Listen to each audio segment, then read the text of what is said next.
এই যে আঙ্কেল, একটু চলুন তো, আর একটা অ্যাম্বুলেন্সকে ফোন দিন। আপনার বাড়ির গেটের সামনে একটা ছেলে অ্যাক্সিডেন্ট করেছে। আরে মরুগে, ও বেয়াদব কুলাঙ্গার ছেলে নেশা করে এসে রাস্তাকে নিজের বাপের সম্পত্তি ভাবে। এত বড় রাস্তা থাকতে এসে অ্যাক্সিডেন্ট আমার বাড়ির গেটের সামনেই করতে হলো। আরে সমস্যা এদের বাপমার, এদের বাপমায় ঠিক মতন শিক্ষা দিতে পারিনি। বেয়াদব কোথাকার। এই যে আঙ্কেল, যে ছেলেটা অ্যাক্সিডেন্ট করেছে ওটা আপনারই ছেলে।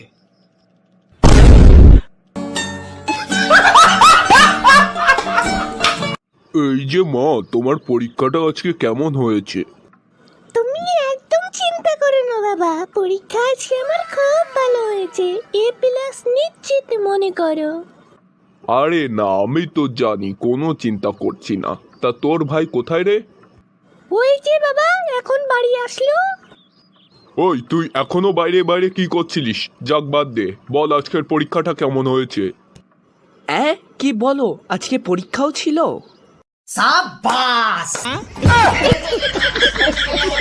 বাবা বলছি আমাকে 2000 টাকা দাও তো, ওই আছে বন্ধুদের সাথে একটু ঘুরতে যাচ্ছি।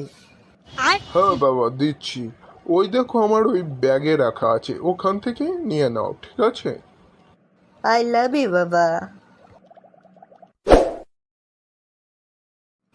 এই তোমার কি মাথা খারাপ হয়ে গেছে না তোমার কাছে টাকা বেশি হয়ে গেছে? কয়দিন ধরে দেখছি তোমার ওই ছেলে যত টাকা চাচ্ছে তুমি কোনো প্রশ্ন না করে সব টাকাই ওকে দিয়ে দিচ্ছ। জানি না ও কোন কাজে সব টাকা ব্যবহার করছে। আরে না না, এইসব টাকা নিয়ে কোনো খারাপ কাজে ব্যবহার করছে না। আসলে সেরিয়া নামের একটা মেয়েকে ভালোবাসে তো ওকে সব টাকা দিয়ে দিচ্ছে। আর কি বলো, কি এত বড় কাজ করছে তোমার ওই ছেলে, তুমি বলছো চিন্তা না করতে? তুমি কি পাগল হয়ে গেছো? উফ, তুমি চিন্তা করো না তো, ওই টাকা আবার আমার কাছে চলে আসবে। ওই সেরিয়া আমারই ফেক আইডি।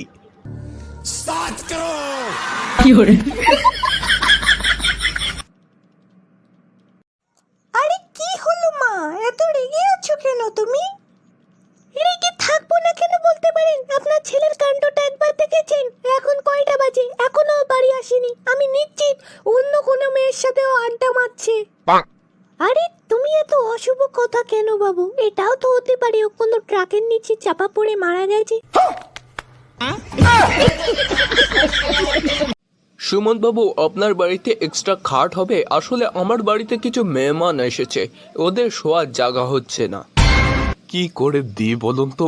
আসলে আমাদের বাড়িতে তো দুটোই খাট, একটাই আমি আর আমার বাবা শুই, আরটাই আমার বউ আর আমার মা শুই। আরে মশাই, আপনি খাট দেবেন না ভালো কথা, কিন্তু কে কার সাথে শোবে এটা তো শিখে নেবেন। তাহলে তুই এ দো, চল তাহলে খেয়ে আসি। আরে না বন্ধু, থাক, বউ না খুব জ্বালাই। আরে বন্ধু, তুই এক কাজ কর, তোর বউকে ব্যাংকের লোকেদের কাছে নিয়ে যা। তাতে কি হবে? জানি না রে বন্ধু, তবে আমার বাড়িতে কয়জন ব্যাংকের লোক এসে বিমা টিমার ব্যাপারে কি বুঝিয়ে গিয়েছিল আমার বউকে। তারপরেতে আমার আর কখনো বারণ করে না মদ খেতে, আরও এসব বেশি করে খেতে বলে। দোষ রে, তোর সাথে আজ আমার শেষ দেখা, আর তোর সাথে কোনোদিন এইভাবে সময় দিতে পারবো না। কেন বন্ধু? আরে বন্ধু, তুই জানিস না আমি সরকারি চাকরি পেয়ে গেছি? ওরে বাবা, কি কষ্ট করতে হয়েছে জানিস। বাড়িতে আমাদের কারেন্ট ছিল না, আলো ছিল না, চাঁদের আলোয় বই পড়ে পরীক্ষা দিয়ে পাস করে তারপরে চাকরিটা পেয়েছি। দোষ, কি শুনছি আমি, তুইও নাকি সরকারি চাকরি পেয়ে গেছিস? হ্যাঁ রে বন্ধু, পেয়ে গেলাম। অনেক কষ্ট করতে হয়েছে বুঝলি, তোর মতন তো অত ভাগ্য নেই, অত আরামে পড়াশোনা করতে পারিনি, বাড়ির পাশে চাঁদও ছিল না, তাই চাচা বিড়ি খেত, সেই বিড়ির আলোয় বই পড়ে পাশ করে তারপরে চাকরিটা পেতে হয়েছে। कौन है ये लोग? আরে খাবারটা খারাপ হয়নি, আরে চাইনিজ তো, আর এগুলো তো প্রায় খাওয়া পড়ে, রেস্টুরেন্টে যে খাওয়া পড়ে অনেক। এমনি সাধারণ খাবার রান্না করতে পারিসনি? অনেক দিন আবার আমি সিম্পল খাবার খাইনি। আচ্ছা, এই তোর কুকুরটা এরকম অদ্ভুতভাবে আমার দিকে তাকিয়ে আছে কেন রে? আরে তাড়াতাড়ি খেয়ে নে, না হলে ও তোকে কামড়েও দিতে পারে কিন্তু, কারণ তুই ওর খাবারই খাচ্ছিস।